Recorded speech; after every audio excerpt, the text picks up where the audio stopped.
കുറെ നാളായല്ലോ ജോലിയൊക്കെ ചെയ്തിട്ട്. അതുകൊണ്ട് കഴിക്കുന്ന ഭക്ഷണം ശരീരത്തിൽ പിടിക്കുന്നില്ലെങ്കിലും പോലീസുകാർ തല്ലി നന്നായിട്ട് പിടിക്കുന്നുണ്ട്. ഓ, ഇയാളല്ലെങ്കിൽ കൺസ്ട്രക്ഷൻ കമ്പനി കിടന്ന് മല മറിക്കായിരുന്നല്ലോ. ആരെങ്കിലുമൊക്കെ പണി ചെയ്യുന്ന നോക്കി നിന്നിട്ട് അതിൽ വെള്ളം ചേർത്ത് വെള്ളം അടിച്ച് നടക്കല്ലായിരുന്നു നിന്റെ പണി. ദേ ഇങ്ങോട്ട് നോക്കിയേ, ലോറിയുടെ വളയം പിടിക്കൽ മാത്രമല്ല, നല്ല പാറയും ചുമന്നിട്ടുണ്ട് ഞാൻ. എനിക്കിപ്പോൾ അതൊന്നുമല്ല. എൻ്റെ മോള് തിരിച്ചു പോയിട്ട് എന്തായോ എന്തോ.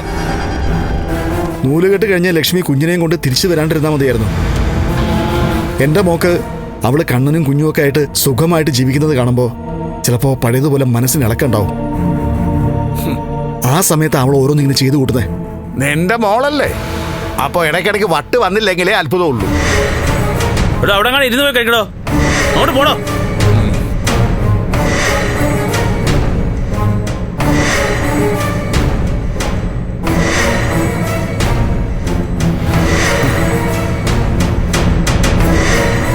എടാ, അവക്കിപ്പോഴും മഹാലക്ഷ്മിയെ ജയിക്കാൻ ഒരു കാരണം മുന്നിലുണ്ട്.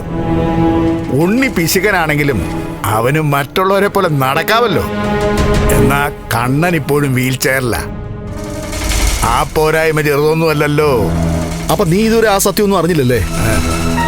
എടോ, കണ്ണൻ നടന്നു തുടങ്ങിയിട്ട് നാള് കുറേ ആയി.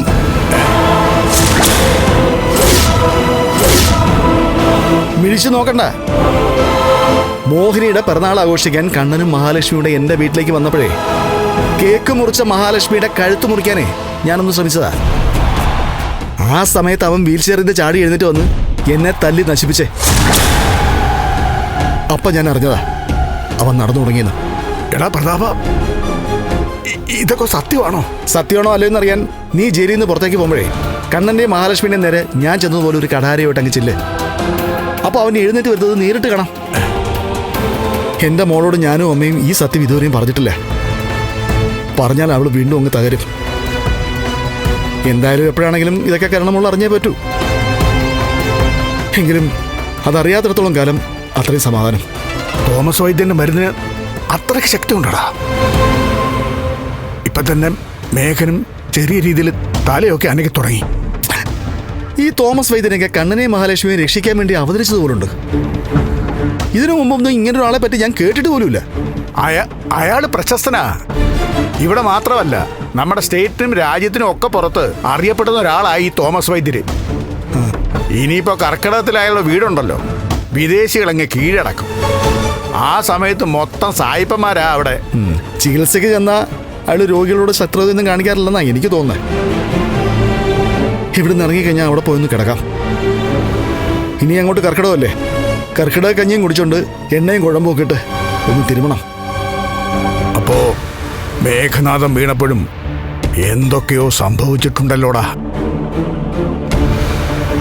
അന്ന് എന്റെ മോൻ ചിലപ്പോ കണ്ടു കാണും അവൻ നടക്കുന്നത്. ആ, മേഘം കണ്ണനെയും കൊണ്ടുപോയത് കൊല്ലാനാണെന്നുള്ള കാര്യം ഉറപ്പാ. അപ്പൊ പിന്നെ കൊല്ലാൻ നോക്കിയപ്പോ അവൻ ചാടി എഴുന്നേറ്റ് വേണം. എന്നിട്ട് തന്റെ മോന്റെ കാല് തല്ലി പിടിച്ചു വേണം. അവന്റെ തലക്കാടാ പരിക്ക്. ഓ, പറഞ്ഞ പോലെ അത് ശരിയാണല്ലോ. അപ്പൊ വല്ല പാറക്കല്ലോ മറ്റോ എടുത്ത് അവന്റെ തലയിൽ ഇട്ടണം. അവനൊന്ന് എഴുന്നേറ്റിരുന്നെങ്കിൽ എന്തെങ്കിലുമൊക്കെ ചെയ്യാമായിരുന്നു. എന്തോന്ന് ചെയ്യാനാ? നടക്കുന്ന കണ്ണനും നാലുകാലുള്ള മാർക്കോയൊക്കെ നിൽക്കുമ്പോഴേ നിന്റെ മോനെ എഴുന്നേറ്റിട്ട് എന്തെങ്കിലും ചെയ്താ അവനെ പിന്നെ മണ്ണ് മാന്തി കുഴിക്കകത്തോട്ട് അങ്ങ് വെച്ചാൽ മതി. എടോ, ശത്രുക്കൾ ശക്തരായി കഴിഞ്ഞു. ഇനി നമുക്ക് വലിയ റോളൊന്നുമില്ല.